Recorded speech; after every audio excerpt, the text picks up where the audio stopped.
ನಮಸ್ತೆ, welcome back to my YouTube channel. So ಇವತ್ತು ನಾನು ಡೈಲಿ ವ್ಲಾಗ್ ಮಾಡ್ತಾ ಇದ್ದೀನಿ. ಇವತ್ತಿನ ದಿನ ಬಂದು ಶುಕ್ರವಾರದ ವ್ಲಾಗ್ ಶೇರ್ ಮಾಡ್ಕೊಳ್ತಾ ಇದ್ದೀನಿ.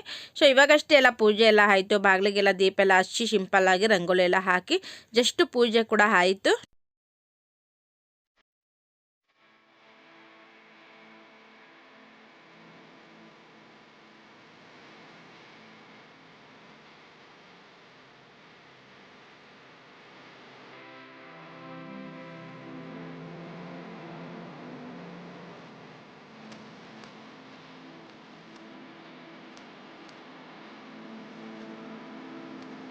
ಸೊ ಇವತ್ತೇನು ಟಿಫನ್ ಮಾಡೋಂಗಿರಲಿಲ್ಲ. ಸೊ ಯಾಕೆಂತ ಅಂದರೆ ಇವತ್ತೊಂದು ಗ್ರೂಪ್ ಪ್ರವೇಶ ಇತ್ತು, ಮಧ್ಯಾಹ್ನ ಹೋಗೋಕ್ಕಾಗಲ್ಲ ಅಂತ ಹೇಳಿಬಿಟ್ಟು ನಾವು ಬೆಳಗ್ಗೆನೇ ಹೋಗ್ತಾ ಇದ್ದೀವಿ. ಬೇಗನೆ ಎದ್ದು ಮನೆ ಕಸ ಎಲ್ಲ ಗುಡಿಸಿ ಹೊರಿಸ್ಬಿಟ್ಟು ಎಲ್ಲರೂ ಕೂಡ ಸ್ನಾನ ಮಾಡಿ ಒಟ್ಟಿಗೆ ಎಲ್ಲ ಸೇರಿ ಪೂಜೆ ಎಲ್ಲ ಮಾಡಿದ್ವಿ. ಟಿಫನ್ ಮಾಡೋಂಗಿಲ್ಲ ಅಲ್ವಾ, ಇವತ್ತು ಬೇಗನೆ 9 o'clockಗೆಲ್ಲ ಪೂಜೆ ಎಲ್ಲ ಮುಗ್ದೋಯ್ತು. ಸೊ ಇವಾಗ ನಾವು ರೆಡಿ ಆಗ್ತಾ ಇದ್ದೀವಿ. ಬಟ್ ರೆಡಿ ಆಗೋದೆಲ್ಲ ನಾನು ಯಾವುದೂ ಕೂಡ ವಿಡಿಯೋ ಮಾಡ್ಕೊಳ್ಳೋಕ್ಕೆ ಆಗಲಿಲ್ಲ, ಗಡಿ ಬಿಡಿ ಆಗೋಯ್ತು. ಸೊ ಹಾಗಾಗಿ ಈಗಷ್ಟೇ ಪೂಜೆ ಎಲ್ಲ ಆಗಿ ಇವಾಗ ನಾವು ಹೊರಡ್ತಾ ಇದ್ದೀವಿ. ಸೊ ಫೈನಲ್ ಆಗಿ ಇವಾಗ ನಾವು ಗೃಹ ಪ್ರವೇಶ ಮನೆ ಬಂದ್ವಿ. ಸೊ ನಮ್ಮೂರಿಂದ ಗ್ರಾಮ ದೇವತೆ ದೇವರು ಪಡ್ಲಮ್ಮ ಮತ್ತು ಕೋಟೆಬೆಟ್ಟ ನರಸಿಂಹಸ್ವಾಮಿ ಮತ್ತು ವೆಂಕಟೇಶ್ವರ ಸ್ವಾಮಿ ಎಲ್ಲ ದೇವ್ರನ್ನೂ ಕೂಡ ಕರೆಸಿದ್ದಾರೆ. ತುಂಬ ಚೆನ್ನಾಗಿ ಮಾಡಿದ್ದಾರೆ. ಸೊ ಹೂವಿನ ಅಲಂಕಾರ, ದೇವರಿಗೆ ಹೂವಿನ ಅಲಂಕಾರ ಆಗಿರ್ಬೋದು, ತುಂಬಾ ಚೆನ್ನಾಗಿ ಕಾಣಿಸ್ತಾ ಇದೆ. ನೋಡ್ತಾ ಇರ್ಬೋದು, ಈ ಥರ ಮನೆ ಗೃಹ ಪ್ರವೇಶ ಮಾಡಿ ಈ ಥರ ಮನೆಗೆ ದೇವ್ರನ್ನೆಲ್ಲ ಈ ರೀತಿ ಕರೆಸಿದ್ರೆ ತುಂಬಾ ಚೆನ್ನಾಗಿರುತ್ತೆ. ಸೊ ನನಗಂತೂ ತುಂಬಾ ಇಷ್ಟ. ನೋಡ್ತಾ ಇರ್ಬೋದು, ಈ ರೀತಿಯಾಗಿ ದೇವರಿಗೆ ಅಲಂಕಾರ ಎಲ್ಲ ಮಾಡಿ ಇದ್ದಾರೆ.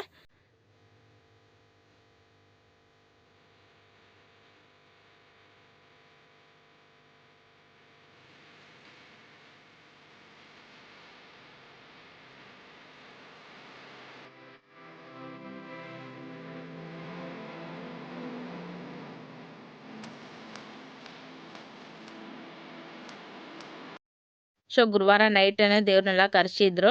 ತುಂಬ ಚೆನ್ನಾಗಿತ್ತು. ದೇವ್ರ ಕರೆಸಿ ಊರಿಂದ ಕರ್ಕೊಂಡು ಬಂದು ದೇವ್ರ ಹೂವೆಲ್ಲ ಅಲಂಕಾರ ಮಾಡಿ ಮಾಡ್ತಾರೆ. ತುಂಬ ಚೆನ್ನಾಗಿತ್ತು. ಬಟ್ ನಾನು ಗುರುವಾರ ನೈಟ್ ಬಂದಿರಲಿಲ್ಲ, ಹಾಗಾಗಿ ಶುಕ್ರವಾರ ಮಾರ್ನಿಂಗ್ ಬಂದು ಅಟೆಂಡ್ ಮಾಡಿದ್ದೀನಿ ಫಂಕ್ಷನ್ನು.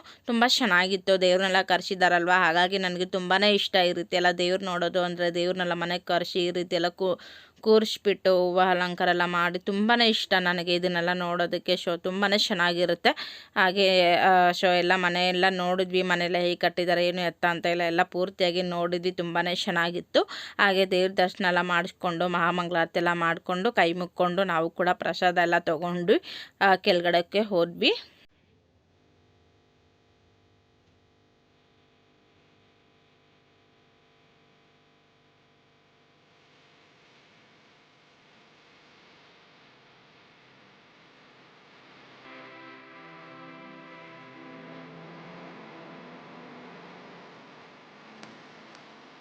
ಹಾಗೆ ಗ್ರೌಂಡ್ ಫ್ಲೋರಲ್ಲೂ ಕೂಡ ಅಷ್ಟೇ ಕಲ್ಯಾಣೋತ್ಸವ ಅಂತ ಹೇಳಿ ಮಾಡ್ತಾರೆ. ಸೊ ಇಲ್ಲಿ ಬಂದು ವೆಂಕಟೇಶ್ವರ ಸ್ವಾಮಿ ಎಲ್ಲ ಅಲಂಕಾರ ಎಲ್ಲ ಮಾಡ್ತಾಯಿದ್ರು.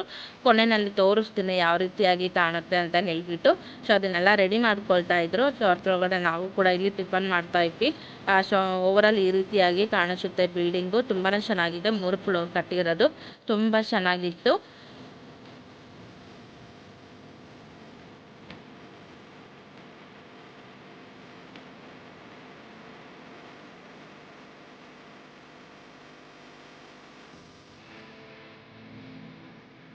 ಸೊ ನಾವು ಕೂಡ ಟಿಫನ್ ಎಲ್ಲ ಮಾಡಿಕೊಂಡು ಹಾಗೆ ಸ್ವಲ್ಪ ಹೊತ್ತು ಕೂತ್ಕೊಂಡಿದ್ವಿ. ಸೊ ನಮ್ಮನೆಯವರು ಕೂಡ ದೇವ್ರನ್ನೆಲ್ಲ ಮೇಲ್ಗಡೆ ಸೊ ನೀವು ನೋಡ್ದಂಗೆ ಮೇಲ್ಗಡೆ ದೇವ್ರನ್ನೆಲ್ಲ ಕೆಳಗಡೆ ಶಿಫ್ಟ್ ಮಾಡ್ತಾರೆ. ಸೊ ಹಾಗಾಗಿ ನಮ್ಮನೆಯವರು ಸ್ವಲ್ಪ ಬ್ಯುಸಿಯಾಗಿದ್ದರು, ಹಾಗಾಗಿ ನಾನು ಕೂಡ ವೆಯ್ಟ್ ಮಾಡ್ತಾ ಇದ್ದೆ. ಸೊ ನೋಡ್ತಾ ಇರ್ಬೋದು, ಫೈನಲ್ ಆಗಿ ಕೆಳಗಡೆ ಎಲ್ಲ ದೇವ್ರನ್ನೂ ಕೂಡ ಎಲ್ಲ ಒಟ್ಟಿಗೆ ಈ ರೀತಿಯಾಗಿ ಕೂರಿಸಿದ್ದಾರೆ. ಸೊ ಇಲ್ಲಿ ಒಂದು ಕಲ್ಯಾಣೋತ್ಸವ ಅಂತ ಹೇಳಿ ಮಾಡ್ತಾ ಇದ್ದಾರೆ. ಬಟ್ ಇದು ನಾನು ಫುಲ್ಲು ವಿಡಿಯೋ ಮಾಡೋ ತನಕ ನಾನು ಇರಲಿಲ್ಲ. ಏಕೆಂತ ಅಂದರೆ ನಾನು ಹೋಗಬೇಕಾಗಿತ್ತು. ಸೊ ಅಂದರೆ ಹಸ್ಬೆಂಡ್ಗೂ ಕೂಡ ಆಫೀಸ್ ಇತ್ತಲ್ವ, ಹಾಗಾಗಿ ಎಲ್ಲ ಸ್ವಲ್ಪ ಹಾಗೆ ವಿಡಿಯೋ ಮಾಡಿಕೊಂಡು ಸ್ವಲ್ಪ ಹೊತ್ತು ಇದ್ದು ನಾವು ಕೂಡ ಹೊರಟ್ವಿ. ತುಂಬಾ ಚೆನ್ನಾಗಿತ್ತು. Okay, welcome back. ಮತ್ತೆ ನಾನು ಸಂಜೆಯಿಂದ ವ್ಲಾಗ್ನ ಶೇರ್ ಮಾಡ್ಕೊಳ್ತಾ ಇದ್ದೀನಿ. ಸೊ ಫಂಕ್ಷನಿಂದ ಬಂದಮೇಲೆ ನಾನು ವ್ಲಾಗ್ನ ಶೇರ್ ಮಾಡೋಕ್ಕಾಗಲಿಲ್ಲ, ಏಕೆಂದರೆ ಅಲ್ಲಿಂದ ಬಂದ್ವಿ, ಸ್ವಲ್ಪ ಟಯರ್ಡ್ ಅನ್ನಿಸ್ತು. ಹಾಗೆ ಮಕ್ಕಳು ಕೂಡ, ನನ್ನ ಮಕ್ಕಳಂತೂ ಒಂದು ಫಂಕ್ಷನ್ ಹೋಗ್ತೀನಿ ಅಂತ ಅಂದರೆ ನನ್ನ ಮಗಳು ಹೋಗಿ ನನ್ನ ಮಗನಂತೂ ಹಿಡಿಯೋದೇ ಆಗೋಗುತ್ತೆ.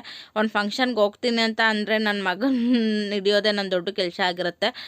ಸೊ ಒಂದು ಫಂಕ್ಷನ್ಗೆ ದೇವ್ರ ಕಾರ್ಯ ಇದೆಲ್ಲ ನೋಡಬೇಕು ಅಂತ ಅಂದರೆ ನನಗೆ ತುಂಬ ಇಷ್ಟ. ಬಟ್ ನನ್ನ ಮಗ ಅಂತೂ ತುಂಬಾ ಹಠ ಮಾಡ್ತಾನೆ.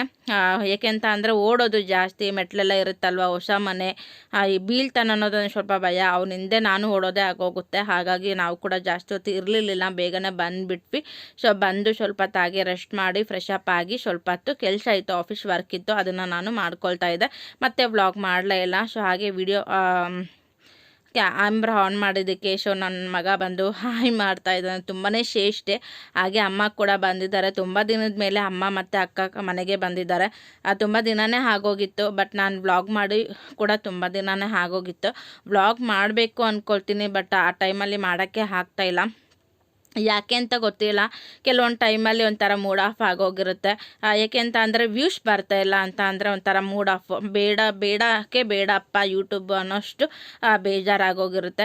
ಕೆಲವೊಂದು ಟೈಮಲ್ಲಿ ಈ ರೀತಿ ಕೆಲವೊಬ್ಬರು ನನಗೆ ಗೊತ್ತಿರೋರು, ಪರಿಚಯ ಇರೋರು ಆಗಿರ್ಬೋದು, ನನ್ನ ಸಬ್ಸ್ಕ್ರೈಬರ್ ಆಗಿರ್ಬೋದು, ಈ ಥರ ಎಲ್ಲ ಎಂತಕ್ಕೆ ವೀಡಿಯೋ ಆಗ್ತಾಯಿಲ್ಲ, ಸೊ ನಿಮ್ಮದು ವೀಡಿಯೋ ಬರ್ತಾನೆ ಇಲ್ವಲ್ಲ, ಯಾಕೆ ತುಂಬ ದಿನ ಆಗ್ತಾಯಿದೆ, ಆಯಿತು ಸೊ ಹಾಕಿ, ಡೈಲಿ ಹಾಕಿ, ವ್ಯೂಸ್ ಬರುತ್ತೆ, ನೀವು ತಲೆ ಕೆಡಿಸ್ಕೊಳ್ಬೇಡಿ, ಹಾಕಿ, ನಿಮ್ಮದು ಒಂದು ಟೈಮ್ ಅಂತ ಹೇಳ್ತಾರೆ. ಸೊ ಇನ್ನೇನು ಮಾಡೋದು, ಈ ರೀತಿಯಾಗಿ ನಮಗೊಂಥರ ಎಂಕರೇಜ್ ಮಾಡಿದಾಗ ನಮಗೂ ಕೂಡ ಒಂದು ಮೋಟಿವೇಟ್ ಆಗುತ್ತೆ. ಸೊ ಹಾಗಾಗಿ ನಾನು ಆ ಟೈಮಲ್ಲಿ ಯಾರಾದರೂ ಈ ಥರ ಮಾಡಿ ಯಾಕೆ ಅಂತ ಹೇಳಿದಾಗ ನಮಗೊಂಥರ ಇನ್ನೂ ಮಾಡಬೇಕನ್ನೋ ಆಸಕ್ತಿ ಜಾಸ್ತಿ ಆಗುತ್ತೆ. ಹಾಗಾಗಿ ಇನ್ನೇನು ಮಾಡೋದು, ಇವತ್ತೊಂದು ವೀಡಿಯೋ ಮಾಡೋಣ ಅಂತ ಹೇಳಿ ಸೊ ಡೈಲಿ ವ್ಲಾಗ್ ಮಾಡ್ತಾಯಿದ್ದೀನಿ. ನಿನ್ನ ಮುಂದೆ ಸೊ ಡೈಲಿ ವ್ಲಾಗ್ ಮಾಡ್ಬೇಕು ಅಂದ್ಕೊಳ್ತೀನಿ. ನೋಡೋಣ, ಸಾಧ್ಯ ಆದಷ್ಟು ಡೈಲಿ ಅಪ್ಲೋಡ್ ಮಾಡೋದಕ್ಕೆ ಟ್ರೈ ಮಾಡ್ತೀನಿ. ಸೊ ಈಗ ಟೀ ಟೈಮು, ಟೀ ಕೂಡ ರೆಡಿ ಆಯಿತು. ಸೊ ಅಮ್ಮನಿಗೂ ಕೂಡ ಸ್ಟ್ರಾಂಗಾಗಿ ಟೀ ಕೊಡ್ತಾಯಿದ್ದೀನಿ. ಅಕ್ಕ ಇನ್ನೂ ಆಫೀಸಿಂದ ಬಂದಿಲ್ಲ. ಅಕ್ಕ ಬಂದ ಮೇಲೆ ನಾನು ಅವ್ರಿಗೆ ಕಾಫಿ ಮಾಡಿಕೊಡ್ತೀನಿ. ಸೊ ಈಗ ನಾನು ಕೂಡ ಸ್ಟ್ರಾಂಗಾಗಿ ಟೀ ಕೂಡ ರೆಡಿ ಆಗಿದೆ. ಸೊ ಟೀ ಕುಡಿದ್ಬಿಟ್ಟು ನಾನು ಒಣ ಅವರೆಕಾಳು ಸಾಂಬಾರು ಮಾಡೋದಕ್ಕೆ ರೆಡಿ ಮಾಡ್ಕೊಬೇಕು. ಸೊ ಬೆಳಗ್ಗೆನೇ ಕಾಳನ್ನ ನೆನೆಸಿದ್ದೆ, ಇವಾಗ ನಾನು ಸಾಂಬಾರು ಮಾಡಬೇಕು. ಸೊ ಆ ರೆಸಿಪಿನೂ ಕೂಡ ನಾನು ಈ ವಿಡಿಯೋದಲ್ಲೇ ತೋರಿಸ್ತೀನಿ. ಬಟ್ ನನ್ನ ಮಗ ಅಂತೂ ತುಂಬಾ ಶ್ರೇಷ್ಠ ಮಾಡ್ತಾಯಿದ್ದಾನೆ. ಸೊ ಬ್ಯಾಕ್ ಕ್ಯಾಮ್ರಾದಲ್ಲಿ ತೋರಿಸ್ತೀನಿ ಅವನ ಆಟಗಳು ಯಾವ್ಯಾವ ಥರ ಇರುತ್ತೆ ಅಂತ ಹೇಳಿಬಿಟ್ಟು. ಸೊ ನಾನು ಯಾವಾಗಲೂ ಏನಾದರೂ ರೆಡಿ ಆಗ್ತೀನಿ ಅಂತ ಅಂದರೆ ಇಯರಿಂಗ್ಸ್ ಹಾಕ್ಕೊಳ್ಳೋದೆಲ್ಲ ನೋಡ್ತಾನೆ. ಇವಾಗ ನಮ್ಮ ಅಮ್ಮಂಗೆ ಇಯರಿಂಗ್ಸ್ ಹಾಕೋದು, ಮತ್ತು ನನಗೆ ಬಂದು ಇಯರಿಂಗ್ಸ್ ಹಾಕೋದು, ಈ ರೀತಿಯಲ್ಲಿ ತುಂಬ ತುಂಟಾಟ ಆಡ್ತಾನೆ. ಸೊ ಮಕ್ಕಳು ಆಟ ಆಡೋದು ನೋಡಿ ಮನ್ಸಿಗೆ ಎಷ್ಟೇ ಬೇಜಾರಾಗಿದ್ರೂ ಒಂಥರ ಖುಷಿ ಕೊಡುತ್ತೆ. ಓಕೆ ಸ್ನೇಹಿತರೆ, ನಂದು ಇವಾಗ ಟೀ ಕುಡ್ದಿದ್ದಾಯಿತು. ಸೊ ಇವಾಗ ಸಾಂಬಾರು ರೆಡಿ ಮಾಡ್ಕೊಳ್ತಾ ಇದ್ದೀನಿ. ಬೆಳಗ್ಗೆನೇ ನಾನು ಒಣ ಅವರೆಕಾಳನ್ನ ನೆನೆಸಿದ್ದೆ. ಸೊ ನೆನೆಸ್ಬಿಟ್ಟು ಕೂಡ ಮಾಡ್ಬೋದು, ನೀವು ನೆನೆಸ್ದೇನೂ ಕೂಡ ಮಾಡ್ಬೋದು.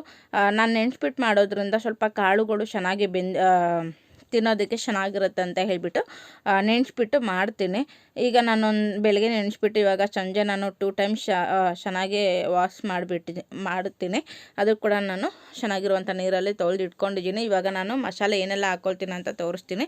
ಒಂದು ಜಾರಿಗೆ ಕೊತ್ತಂಬರಿ ಮತ್ತು ಸ್ವಲ್ಪ ತೆಂಗಿನಕಾಯಿ, ಜಾಸ್ತಿ ತೆಂಗಿನಕಾಯಿ ಬೇಡ, ಸ್ವಲ್ಪ ತೆಂಗಿನಕಾಯಿ, ಮತ್ತು ಸ್ವಲ್ಪ ಬೆಳ್ಳುಳ್ಳಿ ಮತ್ತು 1-2 ಸ್ಪೂನ್ ಆಗುವಷ್ಟು ಹುರಿಗಡಲೆ, ಇಷ್ಟನ್ನು ಹಾಕಿಬಿಟ್ಟು ಇದರ ಜೊತೆ 1-2 ಟೊಮೆಟೊನ ಹಾಕ್ಕೊಂಡು ನೀರು ಹಾಕ್ಕೊಂಡು ನುಣ್ಣಗೆ ಗ್ರೈಂಡ್ ಮಾಡ್ಕೋಬೇಕಾಗುತ್ತೆ. ಇದಕ್ಕೆ ಮೇನ್ ಇಂಗ್ರೀಡಿಯೆಂಟ್ಸ್ ಬಂದುಬಿಟ್ಟು ಟೊಮೆಟೊ ಮತ್ತು ಹುಣಸೆಹಣ್ಣು ಬಿಡಬೇಕಾಗುತ್ತೆ. ಹುಳಿಯಾಗಿದ್ರೇ ಒಣ ಅವರೆಕಾಳು ಸಾಂಬಾರು ತುಂಬ ಟೇಸ್ಟಿಯಾಗಿರುತ್ತೆ. ಸೊ ನಾನು ಯಾವ ರೀತಿ ಮಾಡ್ತೀನಿ ಅಂತ ಹೇಳ್ಬಿಟ್ಟು ನಿಮ್ಮ ಜೊತೆ ಶೇರ್ ಮಾಡ್ಕೊಳ್ತೀನಿ. ನಿಮಗೇನಾದರೂ ಇಷ್ಟ ಇದ್ದರೆ ನೀವು ಕೂಡ ಟ್ರೈ ಮಾಡಬಹುದು. ಹಾಗೆ ಇವಾಗ ಹುಣಸೆಹಣ್ಣು ಕೂಡ ನೆನೆಸಿದ್ದೀನಿ. ಸೊ ನಾವೆಲ್ಲ ಒಗ್ಗರಣೆ ಮಾಡೋಷ್ಟರೊಳಗಡೆ ಅದು ಸ್ವಲ್ಪ ನೆಂದಿರುತ್ತೆ. ಇಲ್ಲಿ ನೋಡ್ತಾ ಇರ್ಬೋದು ಮಸಾಲೆನೂ ಕೂಡ ರೆಡಿ ಆಯಿತು. ಇದಕ್ಕೆ ನಾನು ಖಾರದ ಪುಡಿ ಸ್ವಲ್ಪ ರುಬ್ಬೋದಕ್ಕೆ ಹಾಕ್ಕೊಂಡ್ಬಿಡ್ತೀನಿ. ಒಂದು 3-4 ಸ್ಪೂನ್ ಬೇಕಾಗುತ್ತೆ ಖಾರದ ಪುಡಿ, ನೋಡಿಕೊಂಡು ನೀವು ಹಾಕ್ಕೊಳ್ಳಿ. ನಾವೇ ಮನೆಯಲ್ಲೇ ಮಾಡಿರುವಂಥ ಸಾಂಬಾರು ಪೌಡರ್ ಇದು. ಸೊ ಇವಾಗ ಹೊಸ ಪುಡಿ ಇದು, ಹೊಸದಾಗಿ ಮಾಡಿಸಿರೋದು, ತುಂಬಾ ಚೆನ್ನಾಗಿದೆ, ಖಾರವಾಗಿ ತುಂಬಾ ಟೇಸ್ಟಿಯಾಗಿದೆ. ಸ್ವಲ್ಪ ನೀರು ಹಾಕ್ಕೊಂಡು ಒಂದು ಸರಿ ಗ್ರೈಂಡ್ ಮಾಡ್ಕೊಂಬಿಟ್ರೆ ಸೊ ಮಸಾಲೆ ಕೂಡ ರೆಡಿ ಆಗುತ್ತೆ. ಇವಾಗ ನಾನು ಸಾಂಬಾರು ಮಾಡುವ ವಿಧಾನ ನೋಡ್ಕೊಳ್ಳೋಣ. ಈಗ ಒಂದು ಪ್ಯಾನ್ ಇಟ್ಟಿದ್ದೀನಿ. ಪ್ಯಾನ್ಗೆ ನಾನು ಒಂದು 2 ಸ್ಪೂನ್ ಆಗುವಷ್ಟು ಎಣ್ಣೆ ಹಾಕ್ತಾಯಿದ್ದೀನಿ. ಸೊ ಎಣ್ಣೆ ಕಾದ್ಮೇಲೆ ಅದು ಅರ್ಧ ಸ್ಪೂನ್ ಸಾಸಿವೆ ಮತ್ತು ಹಸಿ ಕರಿಬೇವು ಇಲ್ಲ ಒಣ ಕರಿಬೇವು ಯಾವುದಾದ್ರೂ ಹಾಕ್ಕೋಬೋದು. ಹಾಕ್ಕೊಂಡು ಇದಕ್ಕೆ ನಾನು ಕಟ್ ಮಾಡ್ಕೊಂಡಿರುವಂಥ ಒಂದು ಈರುಳ್ಳಿನ ಸೇರಿಸ್ಕೊಳ್ತಾ ಇದ್ದೀನಿ. ಹಾಕಿ ಚೆನ್ನಾಗಿ ಫ್ರೈ ಮಾಡ್ಕೊಬೇಕು. ಸ್ವಲ್ಪ ಕಲರ್ ಚೇಂಜ್ ಆಗಬೇಕು.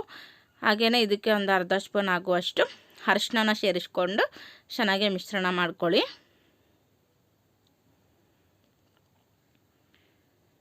ಸೊ ಇನ್ನೂ ಯಾರು ನನ್ನ ಚಾನಲ್ನ ಹೊಸದಾಗಿ ನೋಡ್ತಾ ಇದ್ದೀರಾ, ಪ್ಲೀಸ್ ಈ ಕೂಡಲೇ ಹೋಗಿ ಸಬ್ಸ್ಕ್ರೈಬ್ ಬಟನ್ ಕ್ಲಿಕ್ ಮಾಡಿ. ಹಾಗೆ ಪಕ್ಕದಲ್ಲೇ ಕಾಣ್ತಿರುವಂಥ ಬೆಲ್ ಐಕಾನ್ ಕ್ಲಿಕ್ ಮಾಡಿದ್ರೆ ನಾನು ಯಾವುದೇ ವಿಡಿಯೋ ಹಾಕಿದ್ರೂ ನೋಟಿಫಿಕೇಷನ್ ಬರುತ್ತೆ.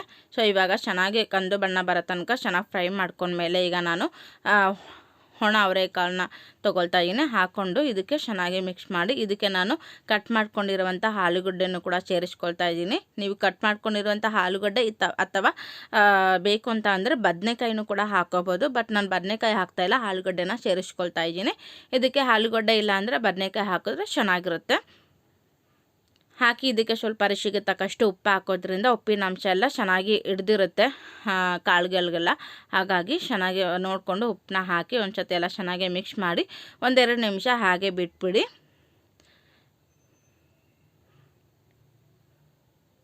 ಸೊ ಇವಾಗ ನಾನು ನೋಡ್ತಾ ಇರ್ಬೋದು ಚೆನ್ನಾಗಿ ಉಪ್ಪಿನಂಶ ನೀರನ್ನೆಲ್ಲ ಬಿಡ್ಕೊಂಡಿದೆ. ಇವಾಗ ನಾನು ರುಬ್ಕೊಂಡಿರುವಂಥ ಮಸಾಲೆನ ಇದಕ್ಕೆ ಸೇರಿಸ್ಕೊಳ್ತಾ ಇದ್ದೀನಿ. ಸೊ ತುಂಬ ಗಟ್ಟಿಯಾಗಿದೆ. ಇದಕ್ಕೆ ನೀರು ಹಾಕ್ಕೊಂಡು ಚೆನ್ನಾಗಿ ಕೈಲೇ ಮಿಕ್ಸ್ ಮಾಡಿಬಿಟ್ಟು ಹಾಕ್ತೀನಿ.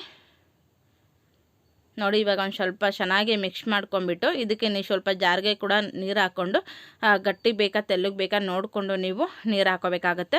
ನಿಮಗೆ ಗ್ರೇವಿ ಥರ ಬೇಕು ಅಂತಂದರೆ ಸ್ವಲ್ಪ ಗಟ್ಟಿಗೆ ಮಾಡ್ಕೊಳ್ಳಿ, ಇಲ್ಲ ಮುದ್ದೆಗಾದರೆ ಸ್ವಲ್ಪ ತೆಳ್ಳಗೆ ಬೇಕಾಗುತ್ತೆ. ದೋಸೆಗೆ ಚಪಾತಿಗೆ ಆದರೆ ಸ್ವಲ್ಪ ಗಟ್ಟಿಗೆ ಮಾಡಿಕೊಂಡ್ರೆ ಇನ್ನೂ ಚೆನ್ನಾಗಿರುತ್ತೆ. ಸೊ ಇದು ಬಂದು ದೋಸೆಗೆ, ಇಡ್ಲಿಗೆ ಮತ್ತು ಚಪಾತಿಗೆ, ಮುದ್ದೆಗೆ ತುಂಬಾ ಚೆನ್ನಾಗಿರುತ್ತೆ ಕಾಂಬಿನೇಷನು. ಸೊ ಇವಾಗ ನೀರು ಹಾಕಿದ ನಂತರ ಸ್ವಲ್ಪ ಹುಣಸೆ ರಸನೂ ಕೂಡ ನಾನು ಸೇರಿಸ್ಕೊಳ್ತಾ ಇದ್ದೀನಿ. ಹುಣಸೆ ರಸ ಹಾಕೋದ್ರಿಂದ ಹುಳಿಯಾಗಿ ತುಂಬಾ ಚೆನ್ನಾಗಿರುತ್ತೆ. ಒಂದು ಸರಿ ಎಲ್ಲ ಚೆನ್ನಾಗಿ ಮಿಕ್ಸ್ ಮಾಡಿ ಸ್ವಲ್ಪ ಗಟ್ಟಿ ಆಯಿತು ಅಂತ ಅಂದರೆ ಇನ್ನೂ ಸ್ವಲ್ಪ ನೀರು ಹಾಕ್ಕೊಳ್ಳಿ. ಸಪ್ಪೆ ಆಯಿತು ಅಂತ ಅಂದರೆ ಸ್ವಲ್ಪ ಉಪ್ಪು ಹಾಕ್ಕೊಂಡು ಎಲ್ಲ ಒಂದು ಸತಿ ಟೇಸ್ಟ್ ಮಾಡಿ ಮಿಕ್ಸ್ ಮಾಡಿ ಮೇಲ್ಗಡೆ ಮುಚ್ಚಳನ ಮುಚ್ಚಿಬಿಟ್ಟು ಒಂದು 3 ವಿಷಲ್ನ ಕೂಗಿಸ್ಕೊಳ್ಳಿ. ಪರ್ಫೆಕ್ಟಾಗಿ ಸಾಂಬಾರು ಕೂಡ ರೆಡಿ ಆಗುತ್ತೆ.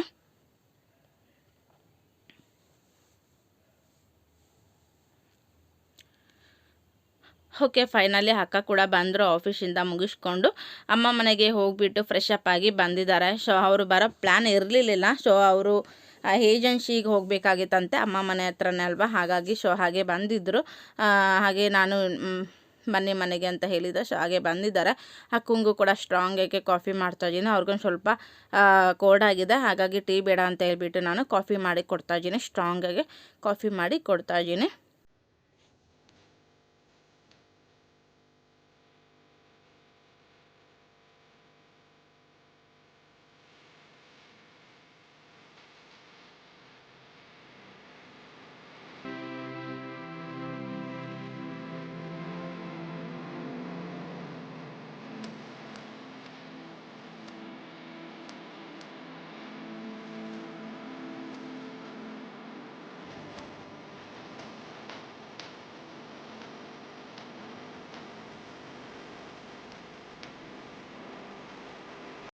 ಸೊ ಅಕ್ಕ ಬಂದಿದ ತಕ್ಷಣವೇ ನನ್ನ ಮಗ ಅಂತೂ ಫುಲ್ ಹ್ಯಾಪಿ ಆಗಿಬಿಟ್ಟ. ಸೊ ಮನೆಗೆ ಯಾರಾದರೂ ಬರ್ತಾರೆ ಅಂತ ಅಂದರೆ ನಮ್ಮಿಬ್ಬರು ಮಕ್ಕಳು ಕೂಡ ತುಂಬಾ ಖುಷಿ ಆಗ್ತಾರೆ. ಅದು ಅಲ್ಲದೆ ಅಷ್ಟೇ ಹಠ ಮಾಡೋದು ಜಾಸ್ತಿ. 1 ನಿಮಿಷ ಕೂಡ ಯಾರೇ ನಮ್ಮ ಮನೆಗೆ ಬಂದರೂ ಕೂಡ ತುಂಬ ತಲೆ ತಿಂತಾನೆ ಮೊಬೈಲಲ್ಲಿ. ಇವಾಗ ನಾವೇನಾದರೂ ಮೊಬೈಲಲ್ಲಿ ವಿಡಿಯೋ ಆಗಿರ್ಬೋದು, ಫೋಟೋಸ್ ಏನಾದರೂ ನೋಡ್ತಾ ಇರ್ತೀವಿ.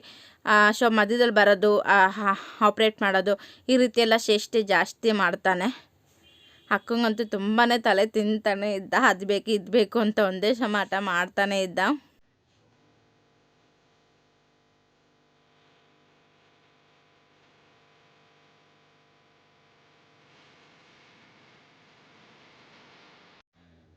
ಓಕೆ, ಇವಾಗ ಸಾಂಬಾರು ಕೂಡ ರೆಡಿಯಾಗಿದೆ. ನೋಡ್ತಾ ಇರ್ಬೋದು ಯಾವ ರೀತಿ ಆಗಿದೆ ಅಂತ ಹೇಳಿ. ತುಂಬ ಚೆನ್ನಾಗಾಗಿದೆ, ತುಂಬ ಕಲರ್ಫುಲ್ಲಾಗಿ ಕಾಣಿಸ್ತಾ ಇದೆ. ಸೊ ನೋಡ್ತಾ ಇರ್ಬೋದು. ಈಗ ನಾನೆಲ್ಲ ಚೆನ್ನಾಗಿ ಮಿಕ್ಸ್ ಮಾಡ್ತೀನಿ. ಸೊ ಇವಾಗ ನಿಮಗೆ ಏನಾದರೂ ತುಂಬಾ ಗಟ್ಟಿ ಆಯಿತು ಅಂದರೆ ಸ್ವಲ್ಪ ಬಿಸಿನೀರನ್ನ ಕೂಡ ಹಾಕಿ ನೀವು ಒಂದು ಸ್ವಲ್ಪ ಹೊತ್ತು ಕುದಿಸ್ಬಿಟ್ರೆ ಸಾಕು, ಸಾಂಬಾರು ಕೂಡ ಚೆನ್ನಾಗಾಗುತ್ತೆ. ಈಗ ನನಗೆ ಪರ್ಫೆಕ್ಟಾಗಿ ಆಗಿದೆ, ತುಂಬಾ ಚೆನ್ನಾಗಾಗಿದೆ ಸಾಂಬಾರು. ಇವಾಗ ನಾನು ಇದಕ್ಕೆ ಮುದ್ದೆ ಕೂಡ ಮಾಡಿದ್ದೀನಿ. ನೋಡ್ತಾ ಇರ್ಬೋದು, ಮುದ್ದೆ ರೆಡಿಯಾಗಿದೆ. ಇವಾಗ ಎಲ್ಲರೂ ಊಟ ಮಾಡೋದು ಒಂದೇ ಬಾಕಿ ಇರೋದು. ಸೊ ಅವರೆಕಾಳಿಗೆ ಒಣ ಅವರೆಕಾಳಿಗೆ ರಾಗಿ ಮುದ್ದೆನೇ ತುಂಬಾ ಚೆನ್ನಾಗಿರುತ್ತೆ. ನೀವು ಬೇಕು ಅಂತ ಅಂದರೆ ಬೆಳಗ್ಗೆಗೆ ದೋಸೆ ಕೂಡ ನೆನೆಸ್ಬಿಟ್ಟು ಇದಕ್ಕೆ ಕಾಂಬಿನೇಷನಾಗಿ ಮಾಡ್ಬೋದು, ತುಂಬಾ ಚೆನ್ನಾಗಿರುತ್ತೆ. ನಾನು ರಾತ್ರಿ ಮುದ್ದೆಗಾಗುತ್ತೆ ಮತ್ತು ಬೆಳಗ್ಗೆ ದೋಸೆಗಾಗುತ್ತೆ ಅಂತ ಹೇಳಿ ಪ್ಲ್ಯಾನ್ ಮಾಡಿ ಒಣ ಅವರೆಕಾಳು ನೆನೆಸ್ಬಿಟ್ಟು ಮಾಡಿದ್ದೆ, ತುಂಬಾ ಚೆನ್ನಾಗಿತ್ತು. ಸೊ ಹಸ್ಬೆಂಡು ಮತ್ತು ನನ್ನ ಮಗಳು ಇಬ್ಬರು ಕೂಡ ಬಂದರು, ಈಗ ಸ್ವಲ್ಪ ಹೊತ್ತಾಯಿತು ಬಂದು. ಸೊ ಅವ್ರಿಗೆ ಊಟ ಬೇಡವಂತೆ, ಹಾಗಾಗಿ ನಾವು ಊಟ ಮಾಡ್ತಾಯಿದ್ದೀವಿ. ಹಾಗೆ ನಮ್ಮ ಹಸ್ಬೆಂಡು ಇದು ಗೋಬಿ ತಂದಿದ್ದರು, ಪೆಪ್ಪರ್ ಗೋಬಿ ತುಂಬಾ ಚೆನ್ನಾಗಿತ್ತು. ಸೊ ಹಾಗೆ ಎಲ್ಲರೂ ಊಟ ಮಾಡ್ತಾಯಿದ್ದೀವಿ. ನನ್ನ ಮಗಳು ನೂಡಲ್ಸ್ ಬೇಕು ಅಂತ ನೂಡಲ್ಸ್ ತರಿಸ್ಕೊಂಡು ತಿಂತಾ ಇದ್ದಾರೆ. ಓಕೆ ಸ್ನೇಹಿತರೆ, ಇವತ್ತಿನ ವ್ಲಾಗ್ ಹೇಗಾಗಿತ್ತು? ಈ ವಿಡಿಯೋ ನಿಮಗೆ ಇಷ್ಟ ಆಗಿದ್ದರೆ ಲೈಕ್, ಶೇರ್, ಕಾಮೆಂಟ್ ಮಾಡಿ. ನೆಕ್ಸ್ಟ್ ವಿಡಿಯೋದಲ್ಲಿ ಸಿಗ್ತೀನಿ. Bye bye. Thank you.